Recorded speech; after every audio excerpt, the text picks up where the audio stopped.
kept pushing on, but then you went too far. When your ship has sailed and all your dreams are lost, everything is wrong, you feel like it's your fault. Just remember, I will be there for you, baby. Remember, there's nothing out there to get you, don't forget it. When life throws lemons, just call me. Just call me. Just call me.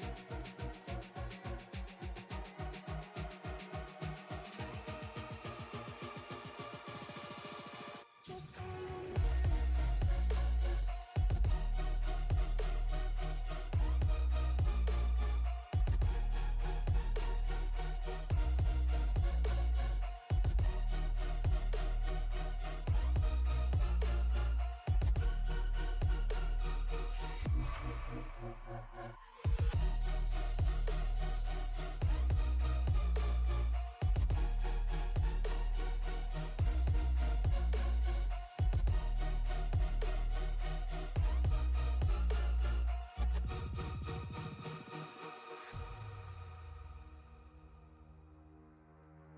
You're stronger now than you ever been.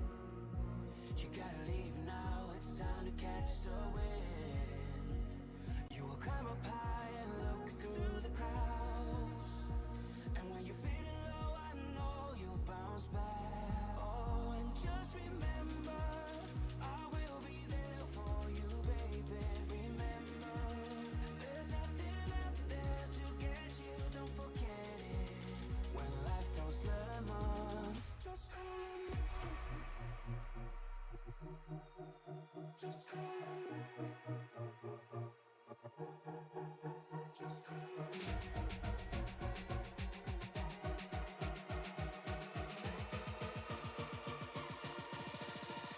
Just call me.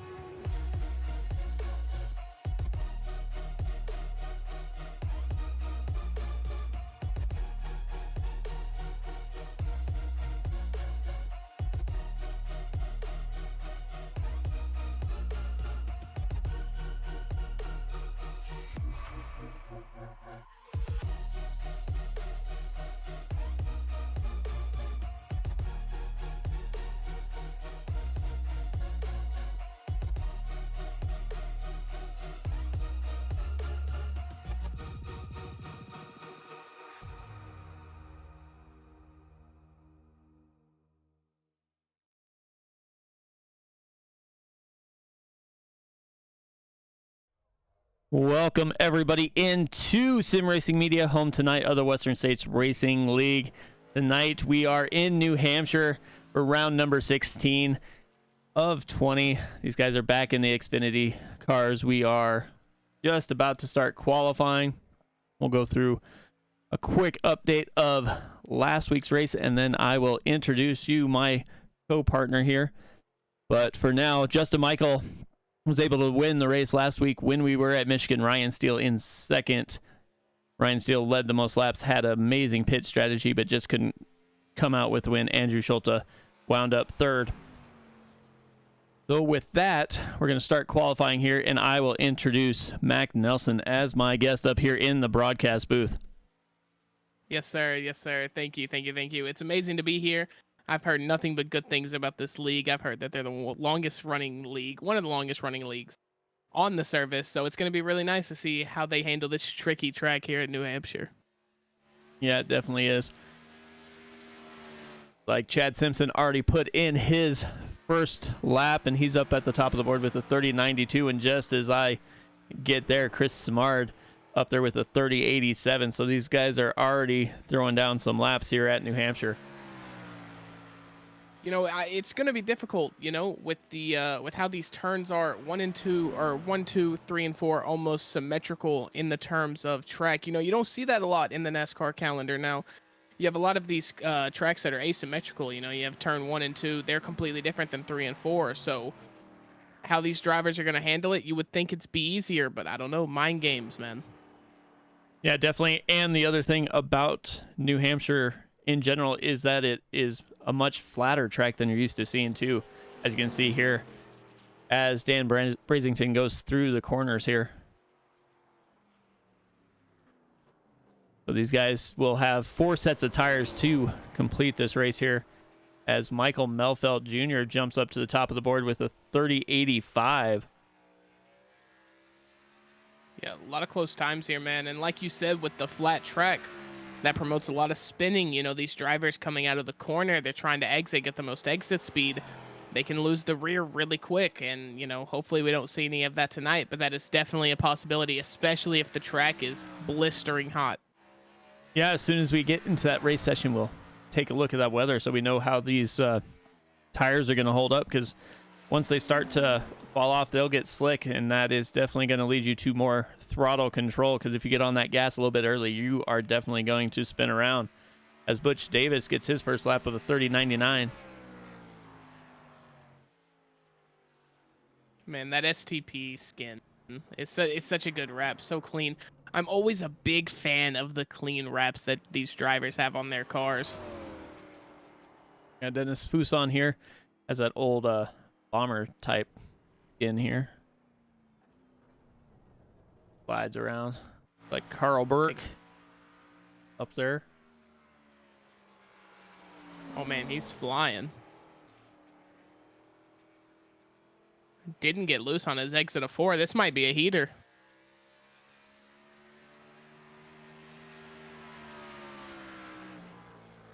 He winds up here. 31.23. Must have had a bad 1 and 2 then, because all we saw was that 3 and 4. I thought he took 3 and 4 almost perfectly. That looked like he was up there pretty close. Ross Rollins. That backed out 91 there. Top of the board right now with 30.78. Brian Barnes, if I'm not mistaken, when we were looking through, we got a word that Brian Barnes actually is making his 500th start in this league tonight. That's long, man. That's longevity. That is what you call Iron Man, the LeBron of sim racing, maybe. Yeah, these guys, like I said, they've been doing this for quite a long time. I mean, right now, you're talking season 48 of this Tuesday night series, so. They've been doing it a while. 48 seasons, you don't see anything go that long. I thought Kyle McCartney there put it on a good lap, but he must have flipped the wall or something, because it did not count that one. Taking that snap-on Supra around 3 and 4 now. Now, he looks like he is flying. I'm 0 for 1 with my heater calls right now, but I believe I'm going to be 1 for 2. I think this is going to be a good lap he lays down here. Up to 4th, a 30.87, so not too bad. Everybody's pretty close up there, all within a 1/10 of a second between the first 4. So, yeah, it looks like this is going to be an extremely competitive race. I'm really excited to see how this goes down during the first stint. yeah, we'll definitely see what pit strategy comes through here. You guys usually get it pretty well squared away, and a lot of green flag runs, green flag pit stops. So it lends itself to a little bit of pit strategy, especially when you're at a track like this where tires are going to be an issue. You know, when you only have 4 sets, how are you going to use them? Yeah, you know, typically drivers will want to save that last set for maybe a late race caution, you know, maybe a 10-lap shootout at the end. You know, they can put on the fresh Goodyears and see if they can push to the front. But, you know, if you don't get that late caution, then you've wasted a tire set, and that can really affect where you place at the end of the race.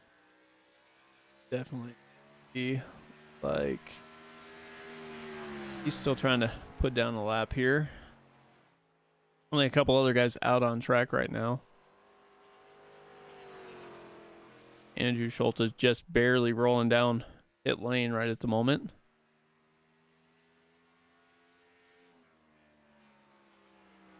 And looky here, a battle of the manufacturers in the top 5 for qualifying right now as it stands.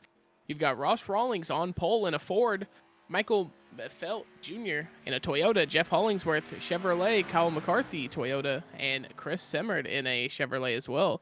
A lot of diversity up there. Definitely is here. Whoa. As I just jumped to the 81 Chevy of Andrew Schulte, he is around in that chrome 81. Hey, he saved it though. No damage. Team can't be mad about that.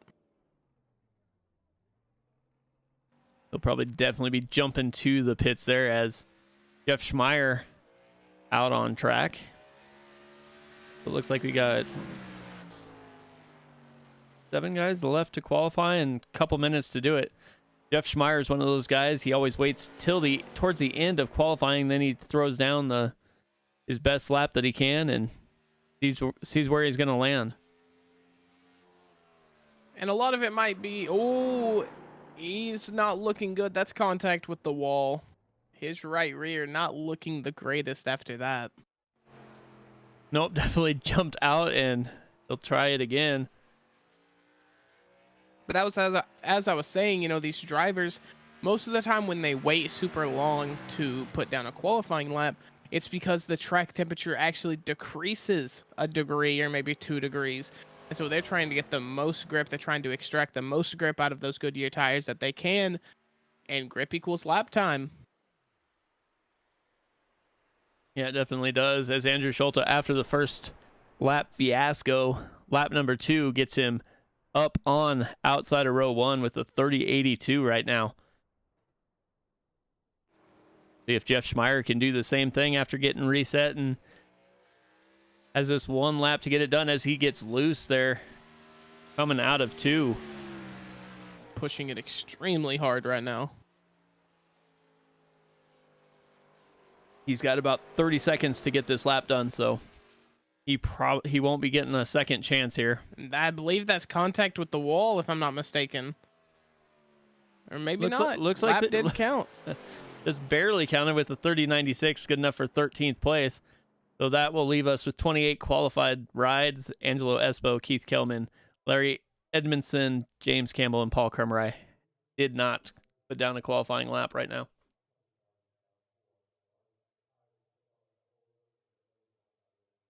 Oh, with that being said, looks like they're going to be getting set to switch over here to the race session. As these guys are gearing up, let's go ahead and take a look here at the race info. Looks like that track temperature is scorching hot, 104 degrees right now, where the ambient air temperature is only 78, so they will be sliding around. Sliding around indeed, and hopefully on these cold tires starting this race, we don't see any of that. Hopefully they can keep things under control and, realize the limit of their cold tires and let these things warm up a little bit. Yeah, definitely. So go through the grid right now. We got Ross Rawlings starting on pole. Andrew Schulte just to his outside, row 1. Row 2, Michael Melfelt Jr. Jeff Hollingsworth in row 2. Row 3, Kyle McCartney and Chris Semmerd. Then you go back to row 4, Chad Simpson and Justin T. Wilkinson, Bentley Glazer, and Charles Woods. Row 6, Brian Barnes, Lyle Swearingen. Row 7 is Jeff Schmeier and Ryan Steele. Then we'll jump to Wayne Hutchinson and Butch Davis. Dennis Fuson and Bob Beltrami, 17th and 18th. David Weaver and Dan Brazington round out row 10. Mac, you want to bring us through the rest of it?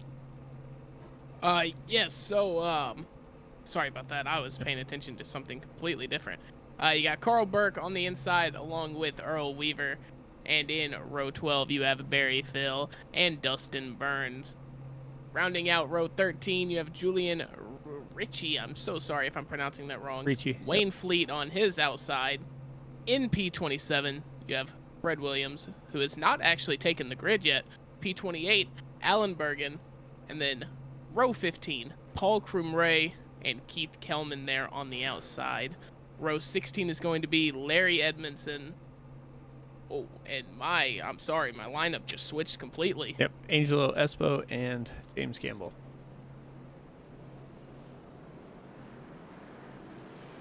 Yep, when you have the drivers that don't take the field, it kind of jumps around as soon as it does that. Yep. That is where we're at. So we are set for 120 laps here from New Hampshire. See if we can get here. Brian Barnes here.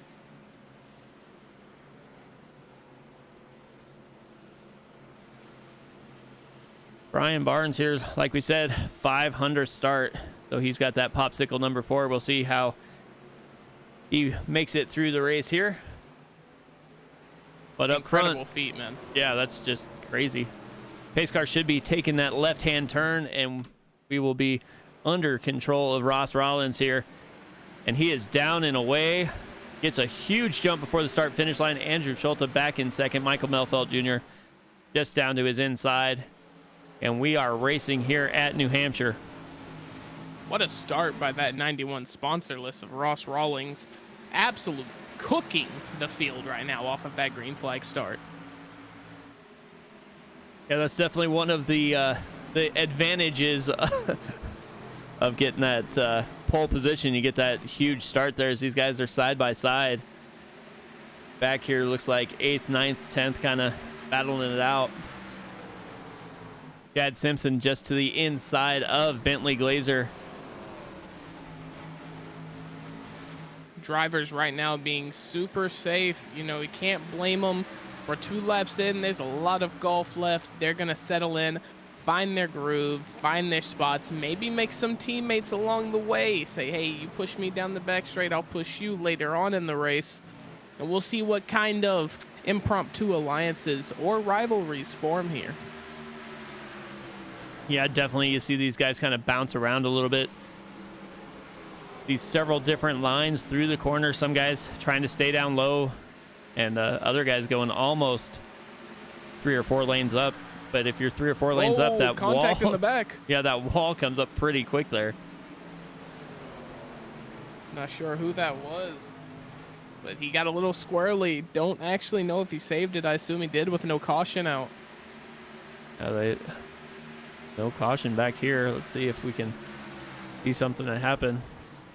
Looks like Carl Burke and David Weaver might have got a little into it a little bit there, but all's good. Drive on, fellas. Drive on. yeah, I got Julian Ricci and Paul Krumrei battling it out here a little ways. Really high entry point for the number 3 there, Paul Krumrei. Does he have something? Gets a lot of momentum coming off 4. Is that something to look out for?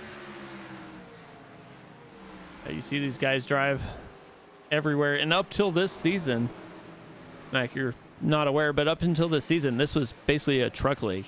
Now they've sprinkled in these Xfinity, so they do 2 Xfinity races and then 2 truck races, and that's the way this season has gone. So we're 16 races in, so they got 4 more races to figure out who's going to bring home that championship.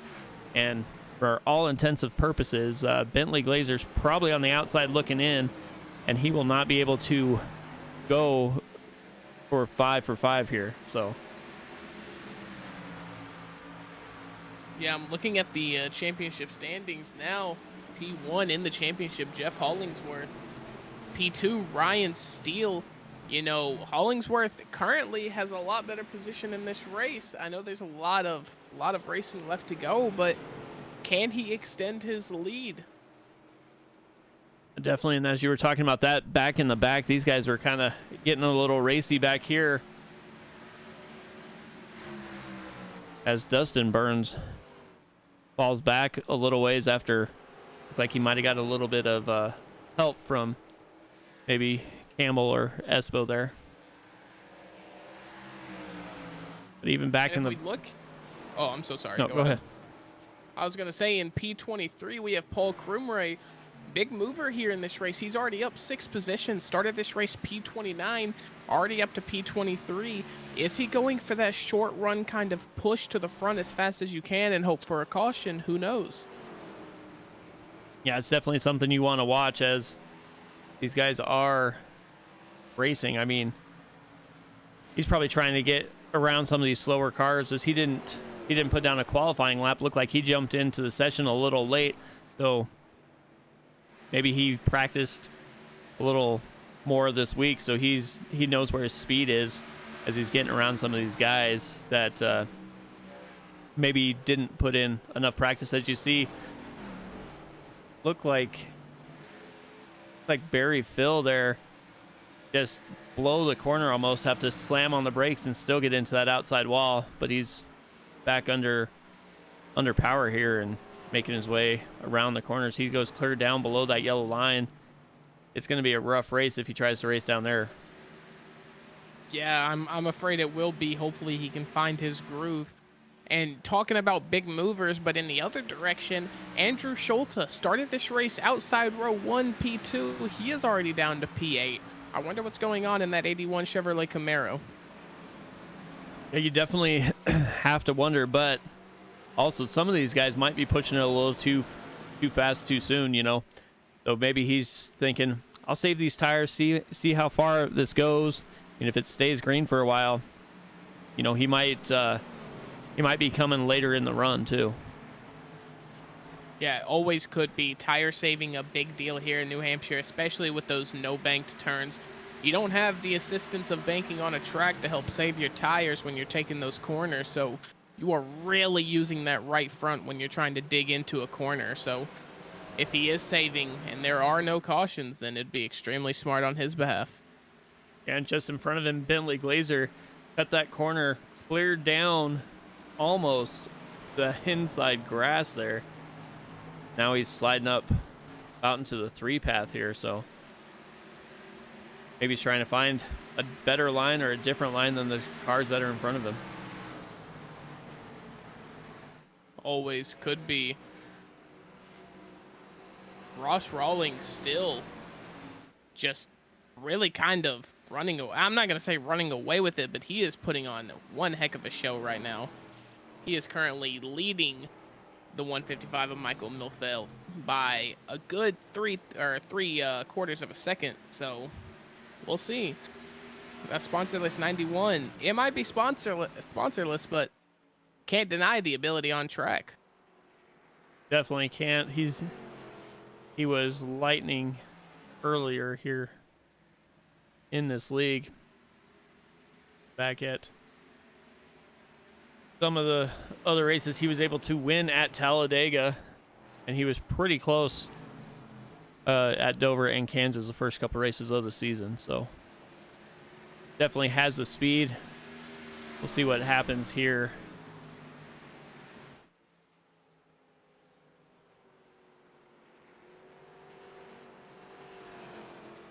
Tell you what, as these laps, you know, stack up and these drivers are elongating their stint here, the let off that they have to have in the corners, you know, it's going to almost sound silent. Their cars are going to sound silent entering these corners, because with this, you know, a non-banked track, caution comes out. Caution. Non-banked track, these cars are going to be rolling into the corner, and their tires eventually aren't going to be able to keep up. Chris Sumard here. The 77 slides up in front of Kyle McCartney. Like Brian Barnes got involved in it a little bit too. See, let's go back here. Look at Barnes. Take a look from the nose of his car here. Because he's back there a little ways. You can kind of see Samard get in front and then go off the wall, and then he's just trying to get out of the way and just gets caught. And, you know, that's what I'm talking about. You know, even though it's only lap 15, these drivers, the way they push these cars, those tires are starting to give. And so when you're in a pack like that and you're too wide entering a corner, the understeer on that car on the bottom lane you can easily come up and hit another driver that's in that second lane, and it really just spells disaster for everybody involved, and that's exactly what happened to the drivers here. Yeah, so it'll be interesting to see what pit strategy kind of comes to fruition out of that caution there. Like you said, 17 laps in, who was pushing and using their tires a little too much, as it looks like about not quite half the field, a third of the field hits pit lane. Brian Barnes, Lyle Swearingen, Chad Simpson, Jeff Schmeier, Chris Simard, Dennis Fuson, Dustin Burns, Julian Ricci, Wayne Fleet, Keith Kelman, Angelo Espo. A lot of those guys were kind of towards the back of the pack anyway, so they might try and get 4 fresh tires and see if they can make a run here after this caution. Yep, go ahead and grab the good years, top off that fuel tank with some Sunoco racing fuel, and get back out there and see if you can make a run.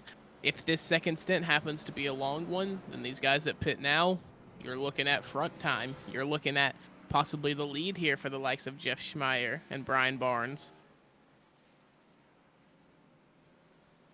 Yeah, because they definitely will extend the run a little bit anyway, so they might have the fresher tires when it comes to the end of the race as well. Yep, exactly. A lot of mind games, a lot of chess to be played when it comes to these green flag pit stops and mixing them in with stops under caution. It's seriously just a chess game.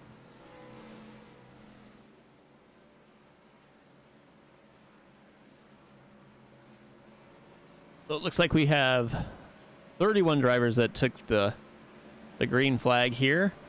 We've got 30 on the lead lap. Only one not currently on the lead lap looks like is Earl Weaver. So if he wasn't involved in that caution, he might be able to get his lap back, but it looks like he might have been, so we'll wind up staying that lap down. I'm not sure. Yeah, I think he pitted, so that disqualifies him from being the lucky dog.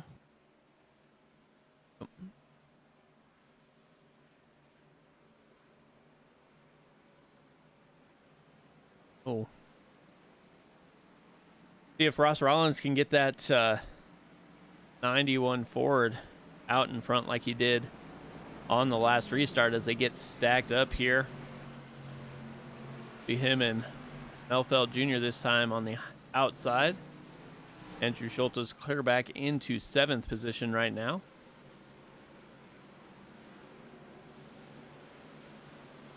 All 3 manufacturers in the top 4. You like to see it. Some of these tracks, different manufacturers take hold, but we will see how they perform on this restart as the lights are out on the pace car and it will be exiting stage left. We'll see, like you said, if Ross Rollins can come out in front.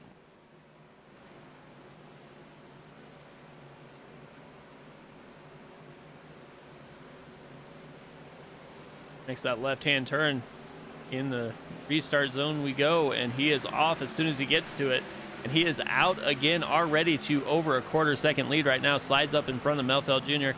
and then back down to the inside. Side by side they go for second, Melfeld and Hollinsworth.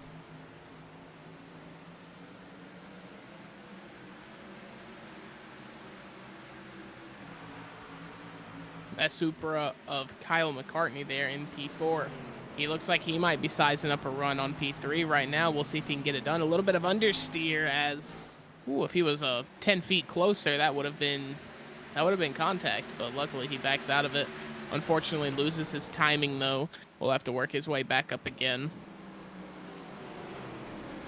Yeah, it's definitely about patience here, especially when you're racing 3 and 4 wide just at the beginning here. As Bentley lasers down to the inside, and back here we also have Jeff Schmeier, Paul Krumrei, and looks like Barry Phil racing almost 3 wide there for a little bit. Lyle Swearingen back there all over that back bumper of Krumrei, as Krumrei's just slow to go here. Update on a back of the pack mover. Angelo Espo started this race P32. If I'm not mistaken, that is second to last. He is all the way up to P20. He is putting on a show right now in that 718. And, Paul Krumrei just into the outside of Chris Simard, and Simard gets put into that outside wall there. He starts to fade No back caution. now. Nothing there. Chris Samar gets a really good run on that 99 at Berryville, though. Yeah, it looks like they just got bumped sideways, but everybody stayed going the right direction, so no caution, but definitely not something he wanted to see right there. Dennis Fuson on the outside. Looks like you got Alan Bergen backing out a little bit. Yeah, he Now got a little we're squiggly. under caution again. Looks like Kyle McCartney up front.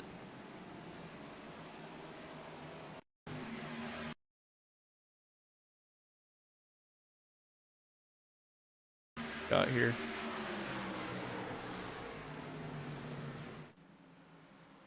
Jolta, nope. Oh, that looked like neck code there. Let's take Almost like the sim wanted to think that McCartney wheel hopped off the 19. Yeah, right here. Let it go a little bit, and then we'll slow it down as they come into the corner. You can see Kyle McCartney just a little loose anyway, as that car's kind of sliding up the hill. But this is from the nose of Andrew Schulte here. Like they don't really... It's a decent touch, but I don't know if it calls for a wheel hop out of the 18 of Kyle McCartney. Yeah, that sent him way flying. I don't... Usually you get checked... Basically, you get hip checked it towards that outside wall, not acting like your back wheel came off a 10-foot jump there.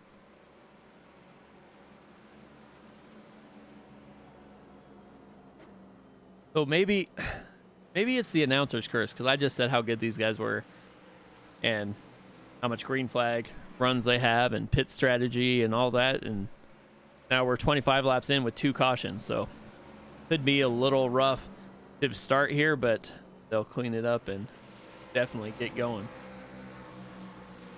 Yeah, you know, New Hampshire, it doesn't really matter who you put on here. As we saw in the Coke series, you know, in years past, New Hampshire is the track that breeds the most cautions every single time.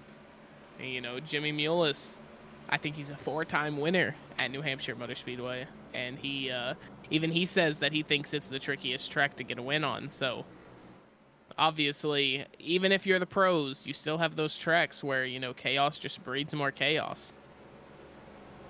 Yeah, definitely, especially as we see, you know, with the last 2 restarts, these guys get 2, 3, and almost some of them looking almost 4 wide through the corners, and there's no way you can keep that once you come down those straightaways. So that is not somewhere you want to be. And some of the guys wind up checking out and kind of backing off a little bit. But we've got a ton of big movers here.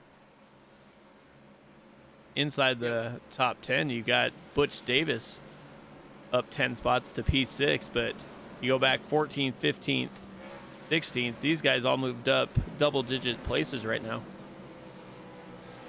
Yeah, Paul Crumray, who has been, you know, a little bit of everywhere in this race. He dropped, he gained, now he's got a big gain. You know, started P29, and now he is up to P14. Julian Ritchie, you see there, he moved up 10 spots. Same thing with Wayne Fleet, he moved up 10 spots. Behind him, Keith Kelman, he moved up 13 spots. So are these guys in kind of a tandem? Are they trying to just force their pack up to the front? Who knows? Now we'll see what happens again as we get set for another restart. You know, I said Jeff Hollingsworth was in a really good position, you know, being P1 in the championship standings, but unfortunately he is P19 right now.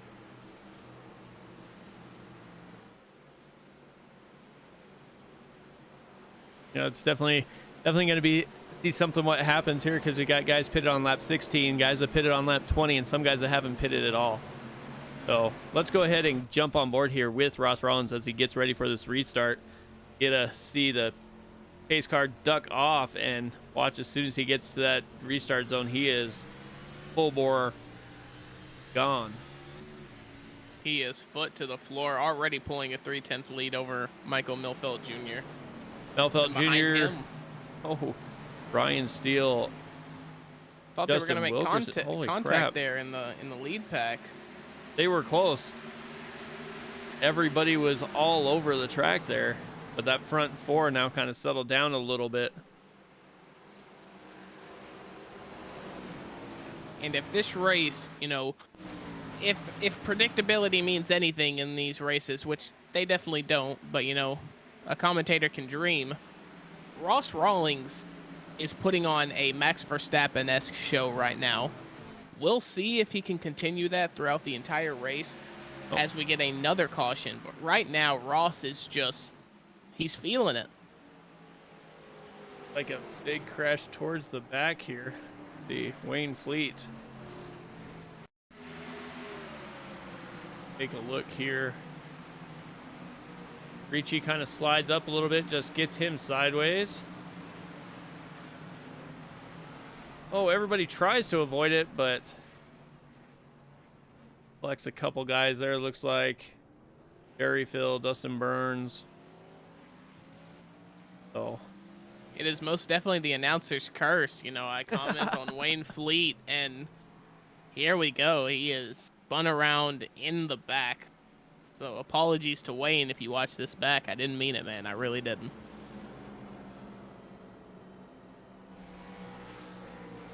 But like we were talking about, different strategies now everywhere. We got guys that pit on lap 16, 24. Guy that pitted on lap 13. Like James Campbell pitted on lap 28. So several different strategies, and it looks like we're going to have a couple more guys come in as Michael Melfeld Jr., Justin Wilkerson, and Charles Woods comes in as well. So those guys were up front and like, I think we'll go get some tires now and maybe ride around more in the back because Ross Rollins is just driving away. Yeah, and when you plan for a race, at least in my experience on the service and league racing and whatnot, you always have two plans. You have a plan for green flag runs and you have a plan for the occasional caution. I don't think anybody plans for a 3 caution by lap 31 strategy. I don't think that's in the playbook. Maybe these guys are Bill Belichick. Maybe they're Greg Popovich. Maybe they're Pep Guardiola. But I personally, I can't really predict. I can't make a strategy for 3 cautions by lap 31. No, it's definitely not something you plan for. And it looks like Ross Rollins, Andrew Schulte, Ryan Steele are just basically going to see how long they can stay out because nobody's really gaining on them. I mean, though you don't really lose any track position. So if you can run it till you think your tires are done or you're about empty, it might help you a little bit as you look at the 99 of Barry Phil come out of the pits without a front bumper at all. That's probably not going to help him in any way, but you know, who's to say? You know, he might be super fast. Weight is weight. You know, lose the front bumper. Maybe those little pounds mean a lot for your lap time. Who knows? Guys, back to green flag racing here in a couple laps. See what happens after that. But I mean, Ross Rollins has got to be happy with his car. He's riding up front. He's basically has a half-second gap almost every time he takes that green flag. So yeah, he's, like I said, he's cooking right now. He is absolutely feeling it.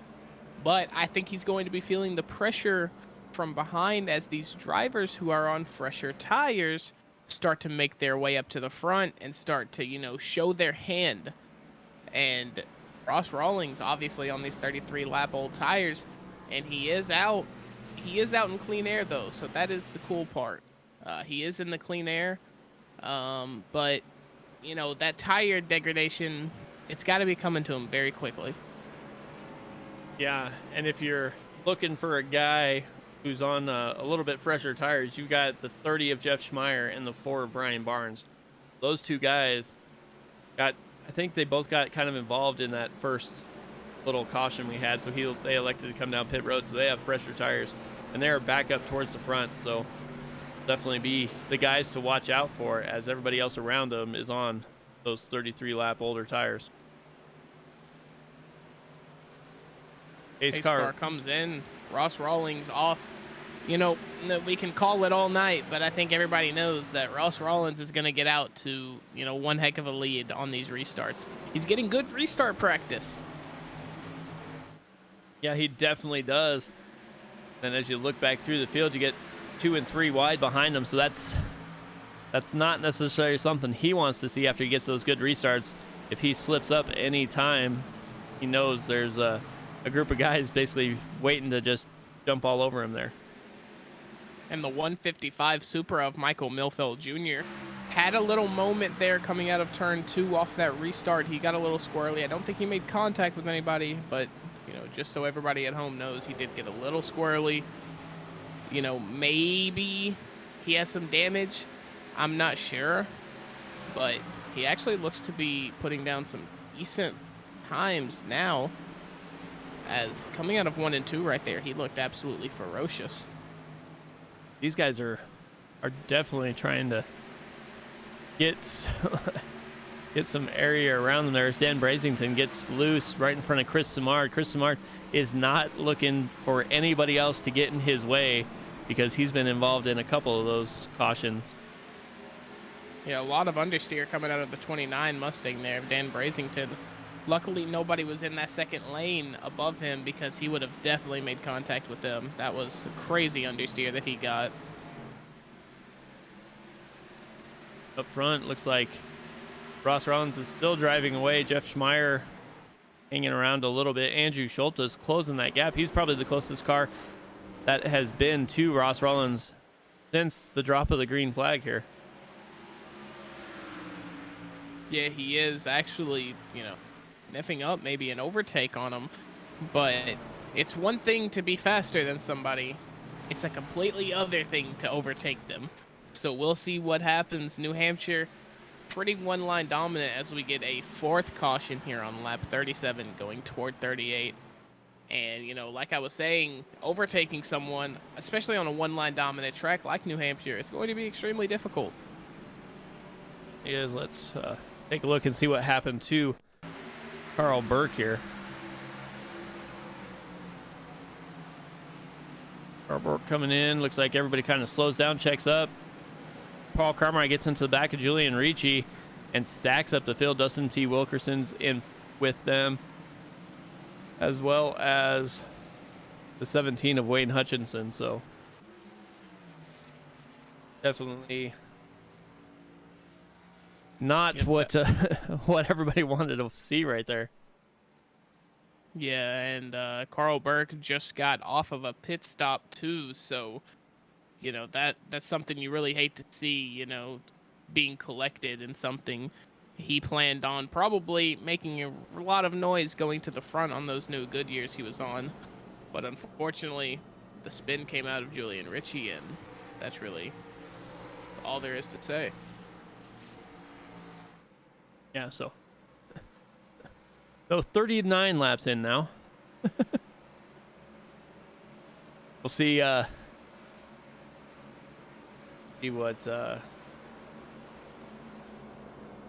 what happens here, as I think Ross Rollins probably, I'm going to say he's probably not going to pit, and neither is Andrew Schulte, even though now they have Jeff Schmeier, Brian Barnes, and Lyle Swearingen all behind him on fresher tires. I really don't know. I think at this point I would pit.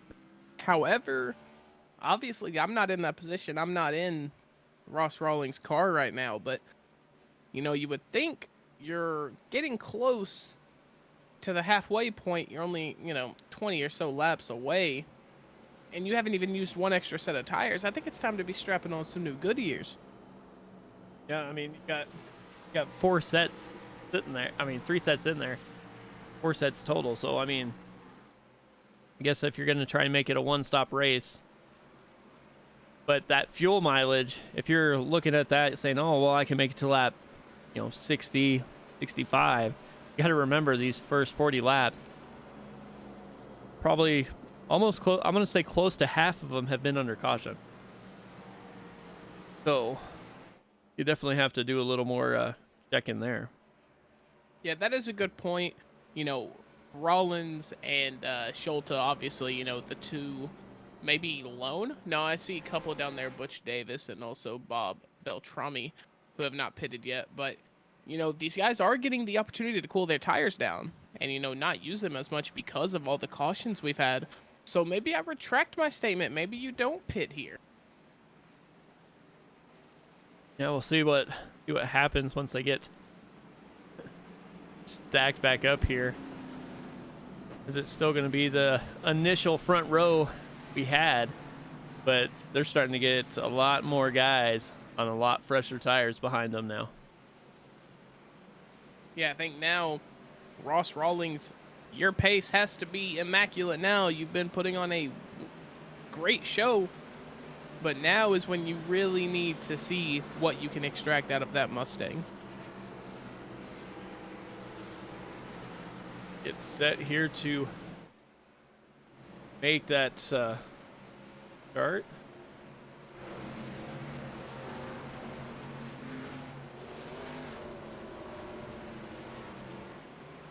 Pace car is in. Ross Rollins gets going almost as soon as they get to that restart zone. He wastes no time. He's back out to his quarter-second lead. Andrew Schulte's close behind him, but Jeff Schmeier is not letting Schulte out of his sight right now. And Andrew Schulte had to take a very compromised line into one there and almost gets overtaken by Jeff Schmeier. Fortunately, though, he gets to get back out in front, defend that position, tuck down inside, and see where the race takes him.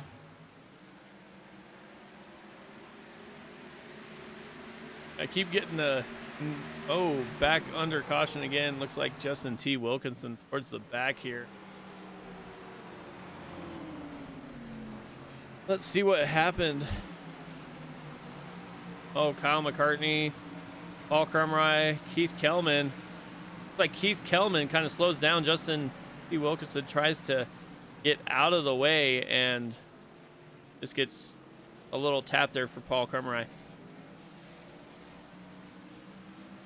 Yeah, unfortunate for Paul Krumrie, man. He's just been, that is twice now where he's just been in the wrong spots at the wrong time. Unfortunately, he was just driving his race, gets that little bit of understeer, and, you know, has that contact, but you would think that these drivers, you know, they might be able to shake the jitters out, but I think this is just a testimony to how hard New Hampshire is. Arguably the hardest track on the service when it comes to the NASCAR calendar. You know, you have those tracks like Bristol, which, you know, can breed the understeer into the wall coming out of 4. You also have Martinsville, where you slow down to 33 miles per hour on the turn. LA Coliseum is another track like that. But New Hampshire, these straights are just long enough to where you get some serious speed cooked up. And then when you enter that corner, you have to slow it down really quick to be able to get in that turn effectively. Yeah, and there's no banking to help you make that turn. We've seen a few guys slide up 2, 3, 4 lanes pretty quick. So you have to start backing up the corners, especially when your tires start to wear. That way you can enter them safely and not slide up, because as close as these guys have been to each other, you're just going to slide up and hit somebody, and then here we are again under our 5th caution so far. 5th. Can we make it 10? Hopefully not. I'm joking. Drivers, if you're listening, please don't take that to heart. Yeah, these guys definitely don't like it when we have cautions there. They pride themselves on being green flag run from green flag to checker flag, so this is out of the ordinary for them, but we'll see what happens once they get going here. You know, it's a tale as old as time. Ross Rawlings, Andrew Schulte, those top two. In the 2 different manufacturers here, we get the Ford Mustang of Ross Rawlings and the Chevrolet Camaro of Andrew Schulte. What's funny, doing a little little history while you were talking there. Last time they raced here at New Hampshire was on October 18th of 2022, which is season 47, fall 2022. They ran 120 laps and had 0 cautions. Man, maybe it is the commentator's curse. I don't know. You were telling me before the race. I know, said, yeah, it's all my fault.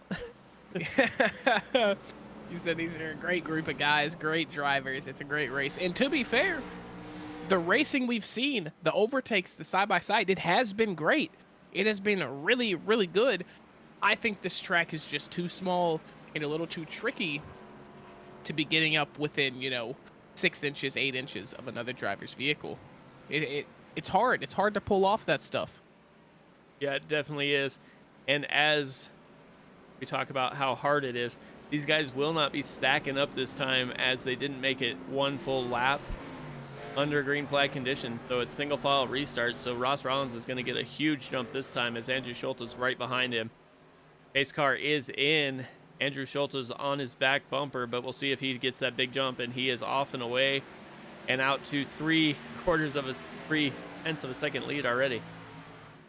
And with these policies of this league and, starting the single file restarts if you don't get a full lap under green, you got to think Ross Rawlings and Andrew Schultz, that plays into their cards perfectly.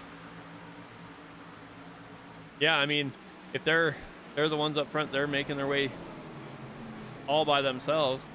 And before that last caution, I was looking at the timing and scoring here, and it kept saying that Bentley Glazer here was going into the pits. Well, I watched one of his laps, and he literally is down below that yellow line on 3 and 4, so it thinks that he's coming to the pits, and that's just the line he was taking. It looks like right now he's back in line, so he's staying up high a little bit. And speaking of pitting, Angelo Espo, unfortunately, not his night tonight, as he has been inside of the pits 6 times this race already. Something you really don't like to see, and, just remnants of the first race of the Formula One season. Lando Norris, he had 10 pit stops at the Bahrain International Circuit during the Bahrain Grand Prix. And there's times where luck just really isn't on your side. And unfortunately for Angelo Espo, that's exactly how it's going right now. Yeah, it definitely looks like he's called it a night. That's his timing looks like it's stopped. So he put it on the hauler, Carl Burke, as well after the last one, and Alan Bergen did as well. Unfortunate for those guys, but every race can't be your race. As much as everybody as a driver wants it to happen, unfortunately, that's just impossible. Yeah, definitely is. You're looking back here through the field, Bob Beltrami back there in 20th now after making that late pit stop. Wayne Fleet, Julian Ricci, Dane Brazington, Justin T. Wilkerson back here as well. Go back. Not exactly how the first half of the race needed to go for Justin T. Wilkinson, as he did start P8, and he is down into P24, losing 16 positions. But, like I've said, a lot of golf left. There is 69 laps, of this race left. And as you were talking there, Ross Rollins made a mistake, and Andrew Schulte jumped all over him, as did Jeff Schmeier. So Ross Rollins went from P1 back to P4 pretty quickly as Bentley Glazer gets around him as well. So those tires might be an issue here for that 91 of Ross Rollins. Yeah, and it was always going to be this way. If you don't stop, you're just putting yourself at risk every single time you come around the circuit.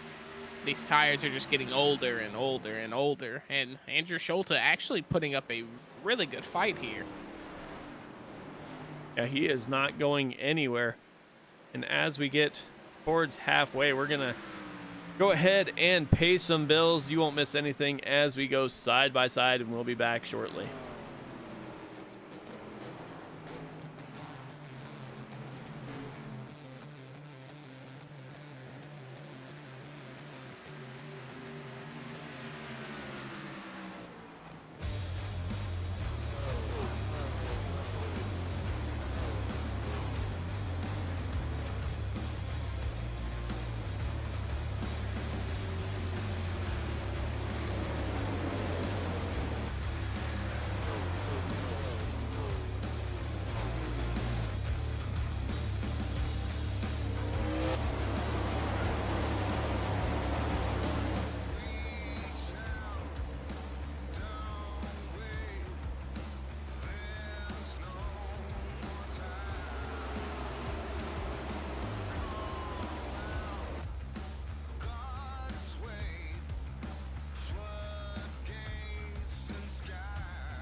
All right, welcome back, everybody, to the Western States Racing League from New Hampshire.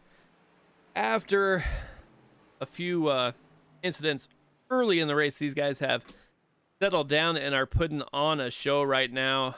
As we come back here, we got Andrew Schulte still holding on to the lead with those tires he started the race with, man. Yeah, 59 laps and counting for Andrew Schulte. And you wonder, when's it going to happen? When is the pit stop for him going to happen? As he's getting a little loose coming out of 4 there, but coming to the green flag, coming to the start finish line, he is still cooking. He's still putting down really good lap times.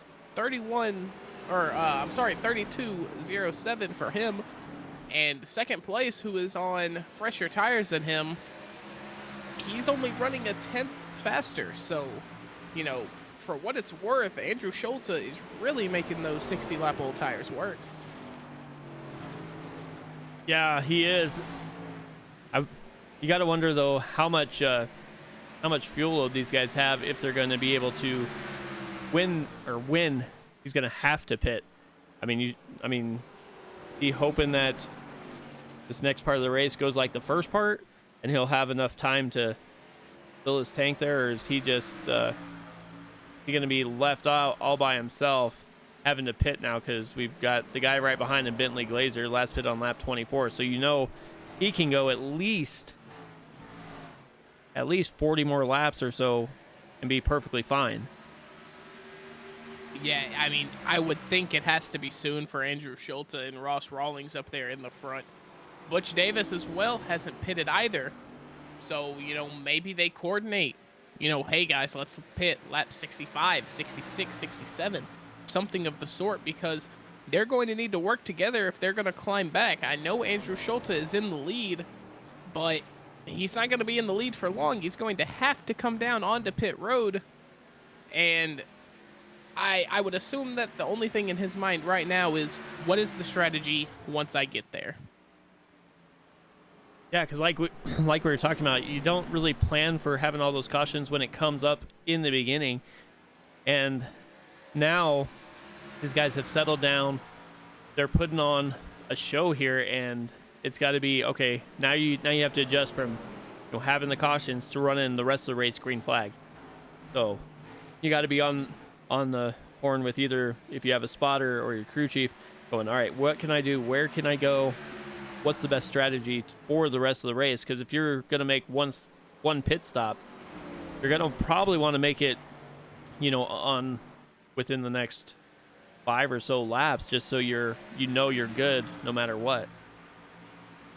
Yeah, exactly. And, we have Bentley Glazer here, who is really chasing him down. He's looking very good right now.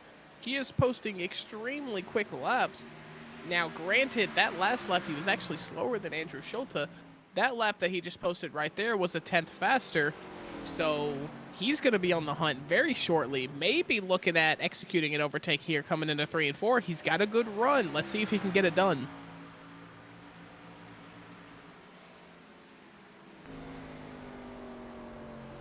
It looks like he slid out from where he wanted to be.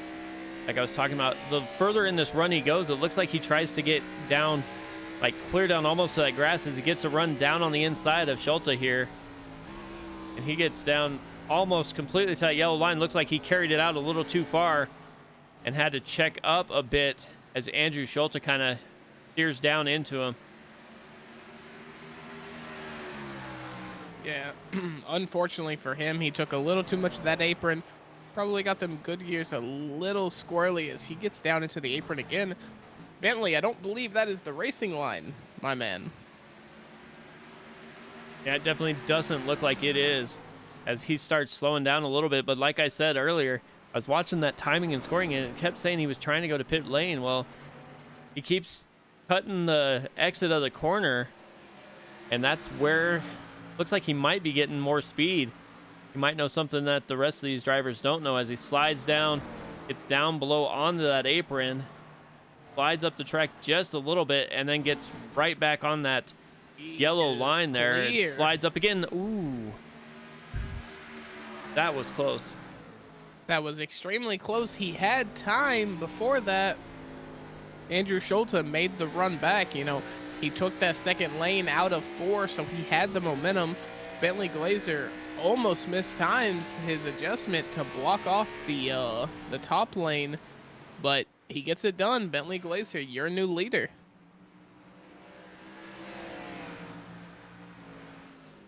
That is definitely it was definitely closer than Bentley Glazer wanted it as he started to slide up the track, but he was able to become clear, and maybe Schulte gave him a little bit more room as he didn't want to be involved in that caution either. So they stay green and stay off of each other.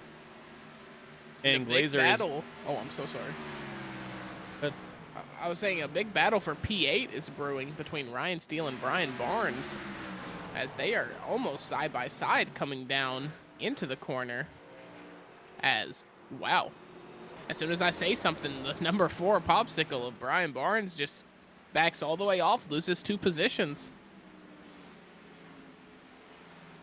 Yeah, it looks like he slowed up just a little bit as he didn't want anything to do with that 77 of Chris Simard there.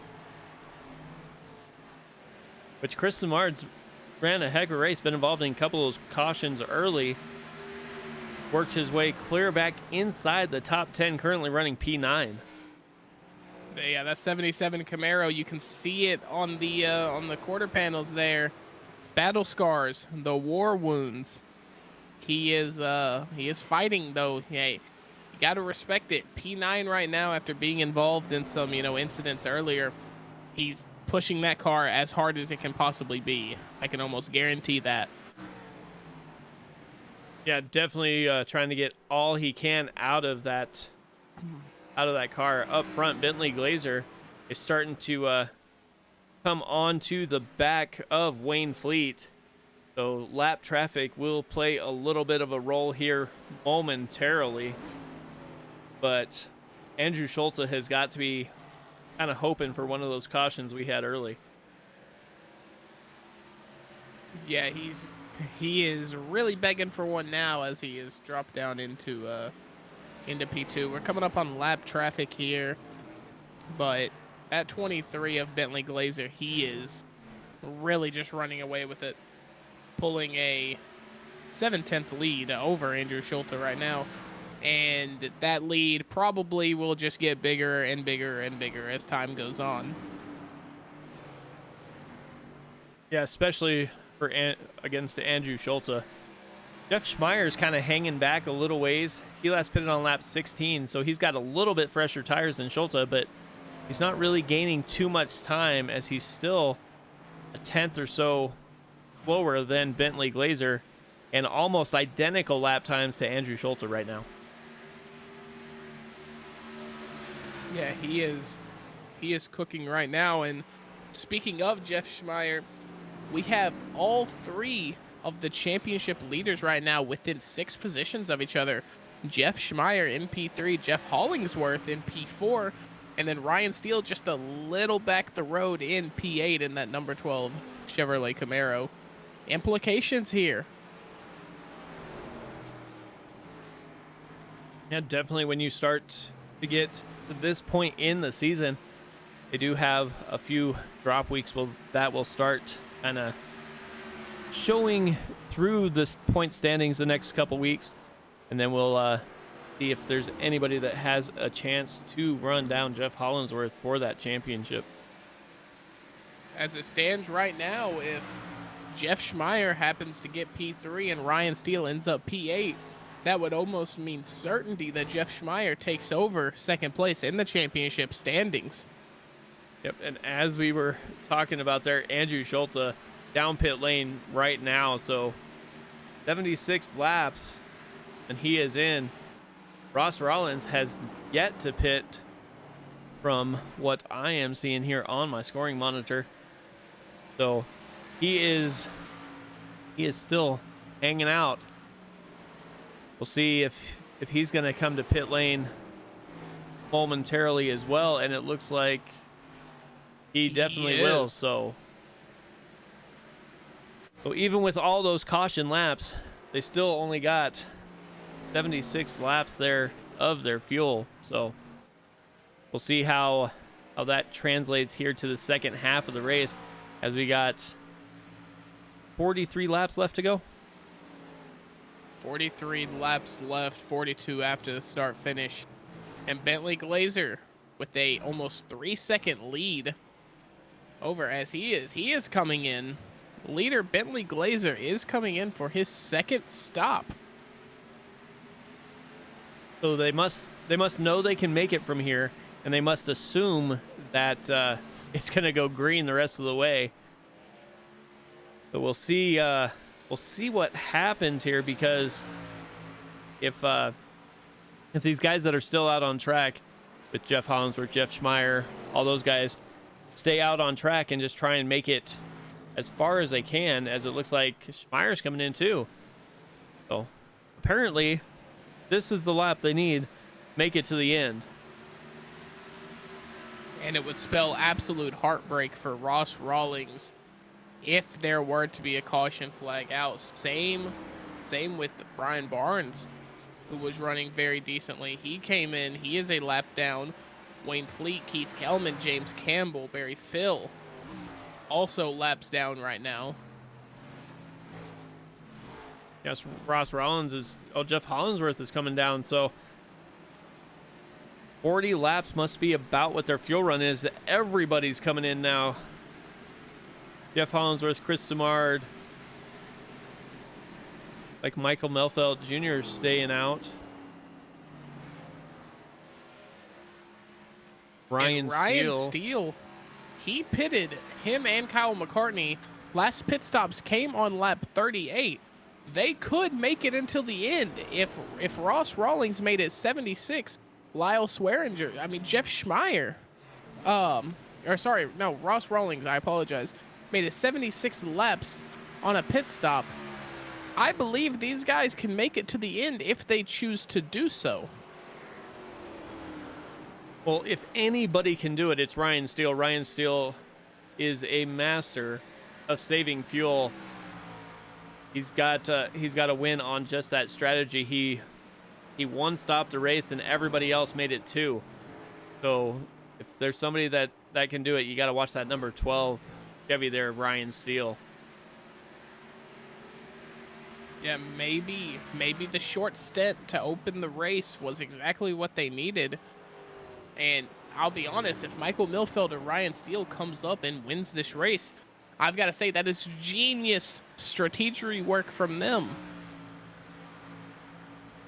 Yeah, if you calculated exactly what you needed and made it there and knew the green flag run, that's what you were going to be. As Melfeld Jr. looks like, oh, nope.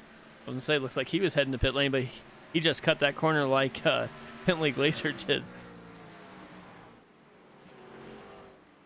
Yeah, and the field's starting to slowly spread out now.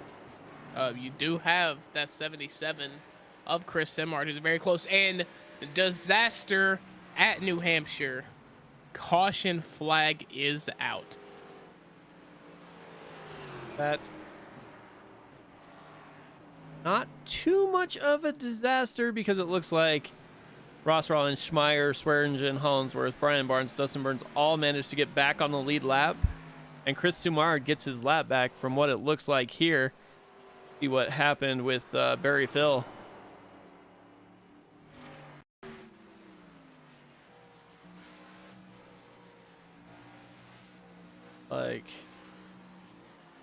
Just back on the throttle a hair too quick. He was so close to getting that car set for the exit. Was on the throttle maybe a tenth of a second too early, and it just caused him to spin. And unfortunately, one car, even if you spin on the racing line, they're going to throw out a caution for that. Yep, they definitely will, as it looks like everybody who didn't pit is pitting right now, so it looks like it will going to be an even playing field for everyone, it seems like.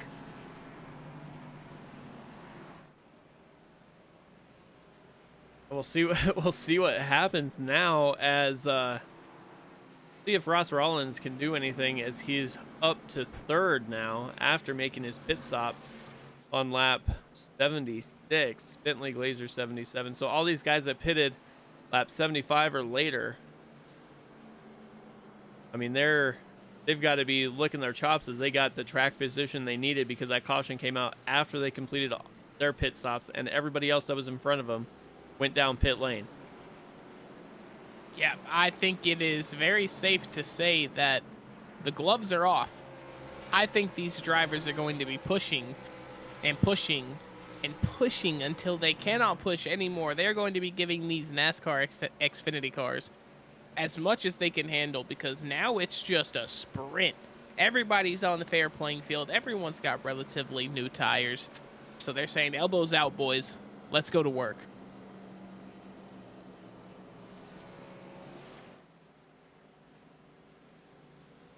Looks like everybody in front of Andrew Schultz is going to take the wave around to get back on that lead lap.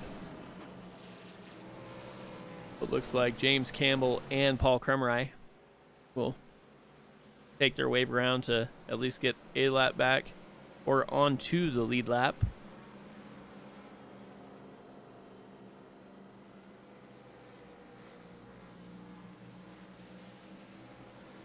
Everybody just taking a breather, it looks like right now.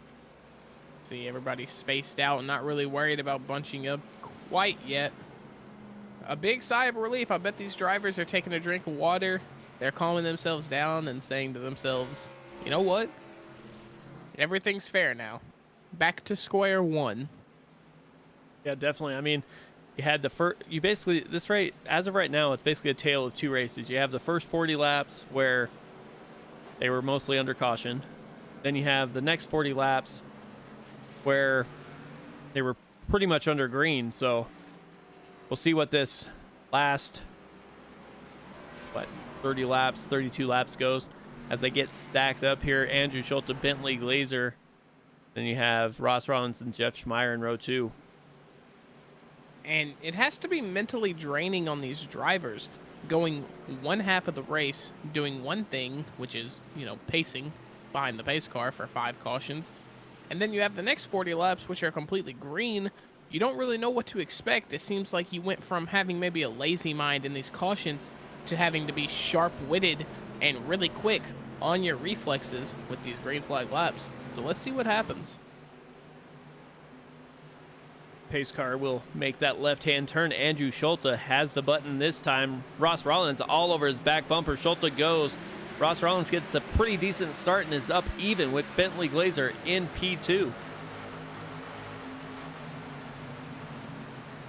Yeah, and Ross Rollins is probably going to win that position all day just due to the nature of off those restarts. That bottom line is typically faster, but Bentley Glazer has a really good run on him, actually getting out in front of him by maybe a hair. They're battling up front. They're battling halfway through the field here. Like I said, everyone is elbows out. Yeah, they're not letting anybody just by at the moment. It's the 66 of Lyle Swearingen, Michael Melfeld Jr., and Jeff Hollinsworth kind of battling back here for 5th position. Ryan Steele up to P8 even after making his pit stop there. Yeah, it seems like the grid order for this race has been shuffled extremely hard throughout the entire race. You have Butch Davis, who at one point I'm pretty sure was P27, and then at another point earlier in the race he was in the top 10. He sits in P11 right now in that 43 STP of the Chevrolet Camaro. Like Brian Barnes is kind of fading back. Justin T. Wilkinson on that high side. Wayne Hutchinson down low. Barnes is stuck 3 wide in the middle, not somewhere you want to be. That is the last place you want to be, even at a super speedway like Daytona or Talladega. Definitely don't want to be there at New Hampshire Motor Speedway. Yeah, that is. When you hear that spotter say 3 wide and you're the meat, you just want to shut off the radio and, hunker down there because you never know what's going to happen, especially on this flat track here. Yeah, exactly. You are basically, you're only as protected as the people on the outside of you. So, you know, a lot of things can happen as the number 12 of Ryan Steele almost gets up into Jeff Schmeier. That was extremely close. These guys are all over each other's bumpers trying to get any bit of track position they can. As Schmeier and Melfeld Jr. battling it out, Hollinsworth just in front of him. Then you have Ross Rollins not even too far in front of that battle as well. Safe to say, like you were saying, elbows out, gloves off. I mean, they're not letting anybody by. Yeah, they are absolutely brawling here. And that makes for the best racing. Everything is so close, so precise out of these drivers. Melfeld Jr. almost into the back of Hollinsworth, or of Schmeier there as well. Schmeier seems to have a little bit slower entry into the corners, and everybody catches on and almost gets that rear bumper. Yeah, it looks like they are absolutely going at it right now. This is amazing to watch, that battle between the number 18 of Kyle McCartney and the number 30 of Jeff Schmeier. Guys definitely know each other well. They know every other driver's tendencies, which is something that tends to happen when you race them as much as these guys do. Not only do they have this series on Tuesday nights, they also have one on Fridays, so they race multiple times. As Hollinsworth gets into Ryan Steele, and it looks like everybody stays out of each other for the most part and go in the right direction. So we're staying green. Amazing work from the 97 of Jeff Hollingsworth and the number 12 of Ryan Steele there. Not only did they eat the contact, but they stayed calm. They got everything under control. They used all the track that they could on the back stretch. And now we have more contact between the number 30 and the number 43. These guys are going at it. They are not just kind of cruising around here. As Hollinsworth gets spun again, Chad Simpson into him, and he saves it again.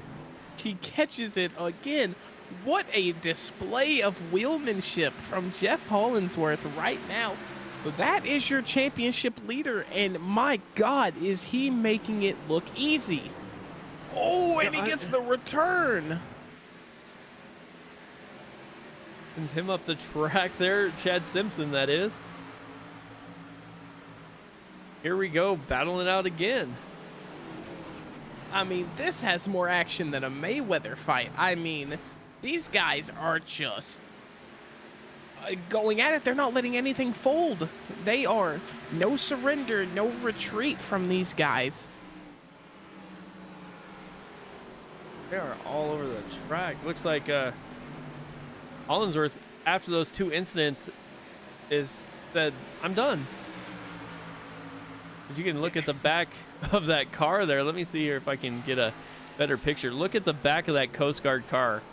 A 97 Camaro is just completely run over. I haven't seen a crease that pristine since my envelope telling me that I had jury duty a couple weeks ago.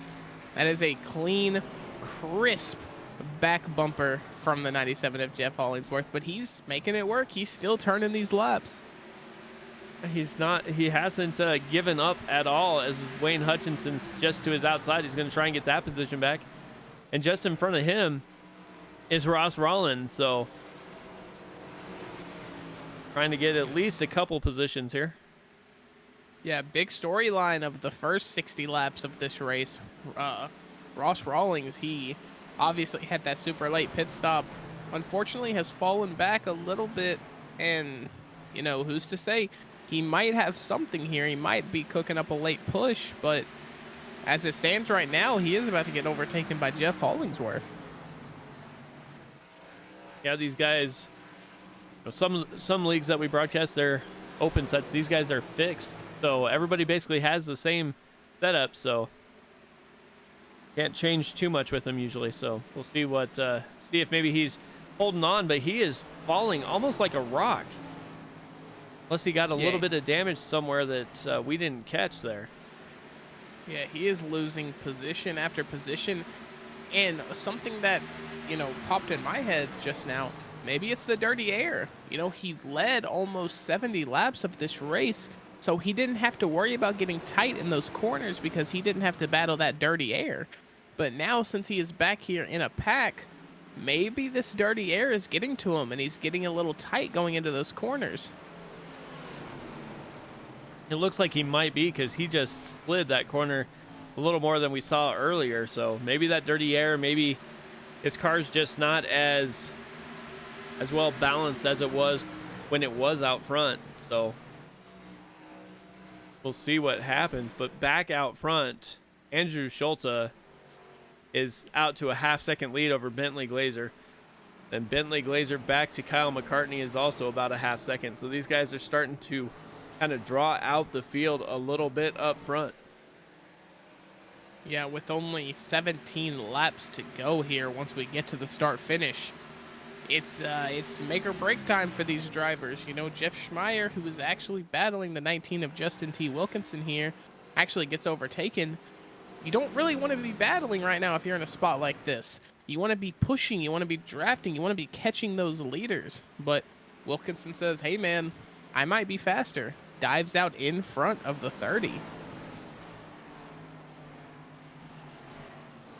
Wilkinson does have about 6-lap fresher tires, but wouldn't think it'd be that much different right now. But we'll see if maybe Schmeier's starting to hold back just a little bit to maybe have a little bit of a run later in the race. But we're getting pretty close to go time here. Yeah, and that 43 of Butch Davis looks like he is wanting to make some moves as well. He is climbing up. He is 8 spots ahead of where he started, and it's the commentator's curse. Oh! Big contact. Chad Simpson and Jeff Hollingsworth again getting into it. Is something brewing there? Jeff Hollingsworth looks like he just got into the back there of Butch Davis. Drives in, slides up just a little bit, and hooks him. And then the 42. See what happens here. Let's see what happened here with the 42 here. You see Chad Simpson coming into one, and that's wild to me. He saw everything happen. I'm very surprised that he didn't slow down and at least try to avoid that. Let's take another look.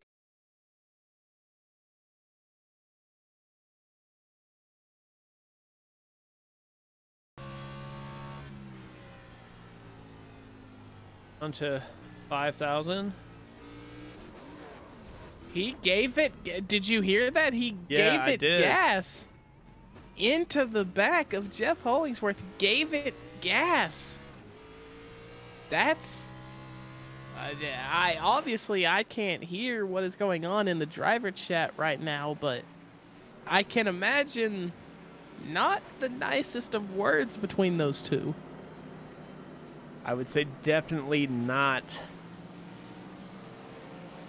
They've been all around each other for a couple times here in the race, so both of them were able to kind of save it. One got almost turned sideways, one got sent up towards the wall, and that was that right there. So we'll get another little shake up here, as now like Bentley Glazer, Andrew Schulte both hit pit lane, as is Ross Rollins, Ryan Steele, but Kyle McCartney, Michael Melfelt Jr., Wayne Hutchinson, Julian Ricci, Dustin Burns all stayed out.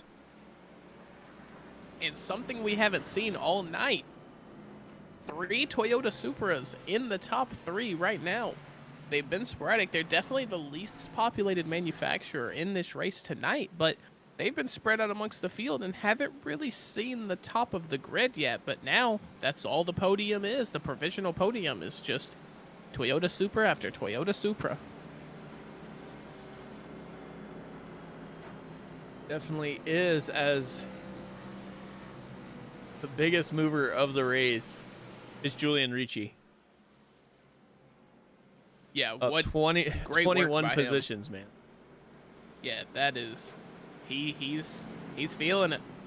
He is really in tune with his car right now, and you know, I'm rooting for him. I hope he can pull out a really good result here.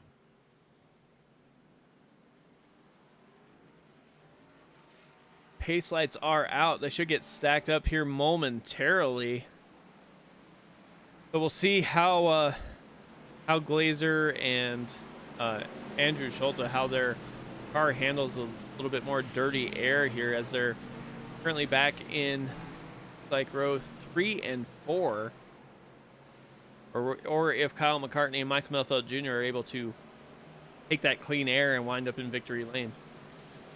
And that 04 Ford of Dustin Burns, he has been a mid-pack racer this entire race. He is up to P5. So can he make the hero run?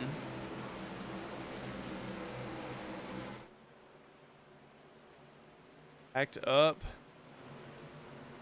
Kyle McCartney will have the button here. Pace car will dive in.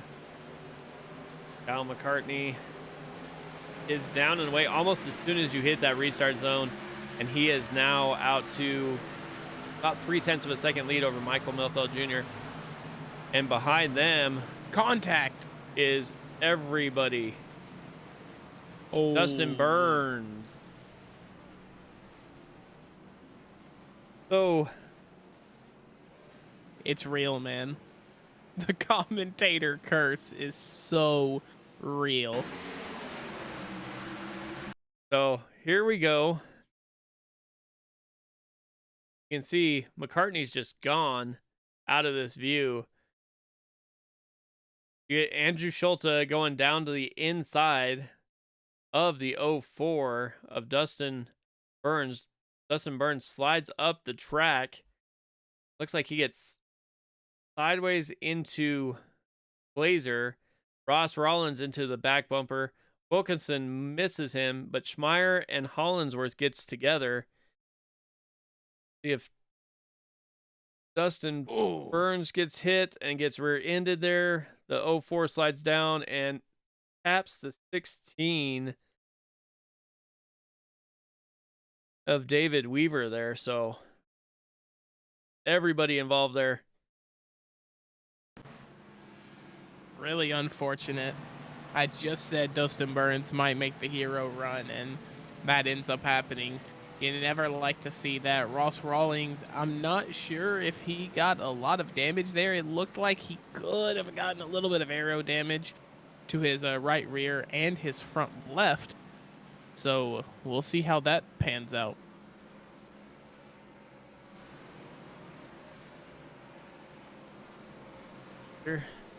Ooh, looks like he's a little banged up. Yeah, Bentley Glazer unfortunately got the blunt end of that, as he was the first car to be hit by the 04. And yeah, hopefully his car can keep pace, but with it looking like that, I am not exactly sure. So this is one of the the league rules again. They didn't get around one lap. I'm going to assume they're going to be single file again. So if you're Kyle McCartney, that is definitely something you're glad to see if there is a caution. So exactly, and at least 2 to go. Laps. Yeah. Yeah. Yeah, these drivers, especially Kyle McCartney, is going to be pushing as hard as he can, trying to extract the most grip out of that car, as he has only got a few laps to go to make this win a reality. I bet the hands are probably shaking a little bit, maybe sweating a little bit for Kyle McCartney.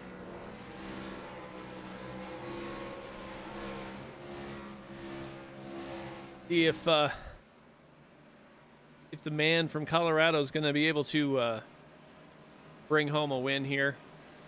It's been a little while since he's got a win in this Western States Racing League, so if he's able to bring that 18 into victory lane shortly. Be going green with looks like 6 laps to go, single file restart. So yeah, unfortunately no wins for Kyle McCartney on the season right now, but he has 6 top 5s, 13th in the point standings. If he gets a win here, that will surely boost him up and put him maybe within the top 8 or 7.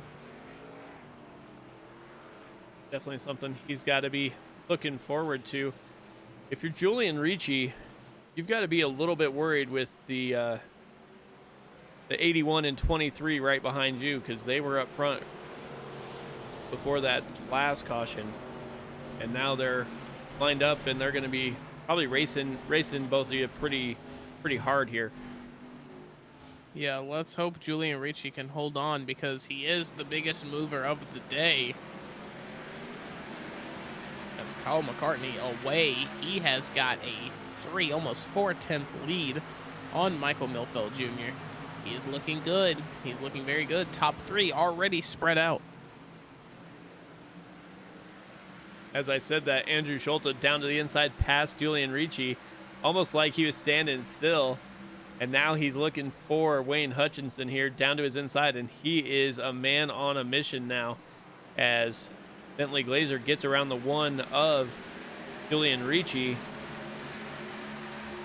Andrew Schulte does have 22 lap fresher tires as another caution comes out. Or will that make a green-white checkered? What happened here? Looks like Dennis Fuson involved in the crash here. 11. Oh, Brian Barnes into the wall. And he's spinning all over the track. Tries to keep it into the wall, it looks like. Yeah, but unfortunately, I think there was some other contact there as they were trying to dodge Dennis Fuson. But, you know, I feel like in that situation, you got to hold your brakes.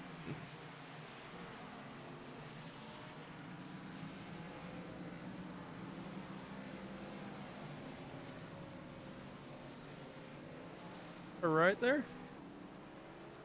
But yeah, it looks like he bounced around a little too much. Looks like Brian was trying to stay out of the way, stay up into the wall, and all of a sudden he just bounced off and went shooting down the track. Yeah, unfortunate for those guys. Putting together pretty decent races. Brian Barnes in his 500th start. Unfortunately, that number 4 popsicle has not seen the cleanest of days, but a lot can happen here inside this, what I think is going to be a green-white checkered, if I'm not mistaken. Yep, it definitely will, but the question is, are they going to be able to do a traditional restart and stack them up again? I believe we probably got laps, I'm going to say. And if we do that, the guy sitting in the catbird seat has got to be Andrew Schulte, because he was like a rocket the way he just passed. It looks like 3 cars pretty quick, almost like they were standing still. So that would be my bet. Yeah, if you're a live better right now, you're definitely hitting the Andrew Schulte win prop right now, because like you said, he looks like a rocket. He is absolutely flying, and on those fresher tires than the top 2, you got to think that he is going to try to make a move on the inside. And there we have it. 3 attempts at a green-white checkered, if we cannot get it done on the first one.